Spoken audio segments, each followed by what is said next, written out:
Hello everyone, welcome to my channel. मैं हूँ दीपा और दीपा इस चैनल में आप सबका स्वागत है। आज मैं आपके साथ लहसुन की चटनी बनाने की रेसिपी शेयर करने जा रही हूँ और इस रेसिपी की स्पेशलिटी ये है कि बिना गैस जलाए हम इस चटनी को बनाएंगे। तो चलिए, इस चटनी के लिए मैंने यहाँ पे 100 ग्राम लहसुन साफ़ करके रख लिया है। और लहसुन अपनी हेल्थ के लिए बहुत ही अच्छा होता है और हाँ, स्पेशली हार्ट बीट के लिए तो बहुत ही सेफ़ है, जो हमारे ब्लड सर्कुलेशन को प्रॉपर करता है और हमें दूसरी कई बीमारियों से बचाता है। तो ये मैंने लहसुन को मिक्सी की बाउल में डाल दिया है।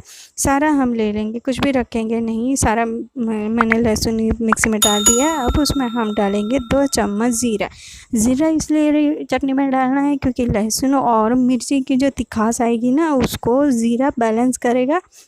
मैंने 1 चम्मच नमक डाल दिया है और आधी कटोरी, मतलब छोटी सी कटोरी है, आधी कटोरी मैंने गुड़ डाला है। अब इसमें 4 चम्मच मैंने कश्मीरी लाल कलर वाला जो मिर्च आती है ना, मतलब जो मीडियम तीखी होती है, वही वाली मिर्च यूज़ की है, वो मैंने 4 चम्मच इसमें डाल दिए। तो बस अब इसको हम क्रश कर लेंगे। तो ये मैंने मिक्सी को क्रश कर लिया है, देखिए बाउल में आपको नज़दीक से दिखा रही हूँ।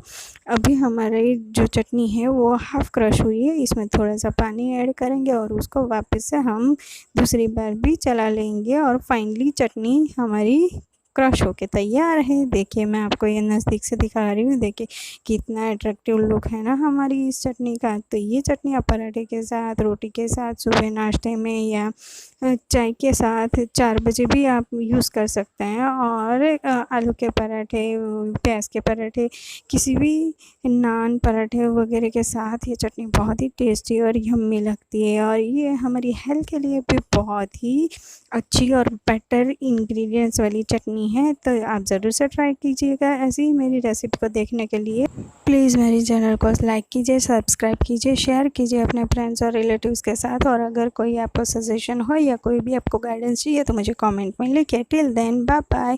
हाँ, मैंने मेरे डिस्क्रिप्शन बॉक्स में ऐसी और वीडियोज़ की लिंक डाली हुई है, आप चाहे तो देख सकते हैं। प्लीज़ लाइक कीजिए।